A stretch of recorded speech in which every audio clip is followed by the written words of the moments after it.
ಯಾವ ದೇವಶಿಲ್ಪಿ ಕಡೆದನು ನಿನ್ನ ಕವಿ ಕಾಳಿದಾಸ ಕಲ್ಪನೆಯು ಚಿನ್ನ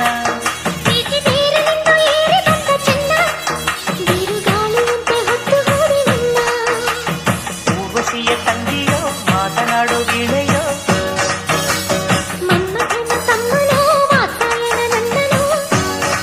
ನಿನ್ನಲೇ ನಾನು ಸೇರಿ ಹೋದೆ ಯಾವ ದೇವಶಿಲ್ಪಿ ಕಡೆದನು ನಿನ್ನ ಕವಿ ಕಾಳಿದಾಸ ಕಲ್ಪನೆಯು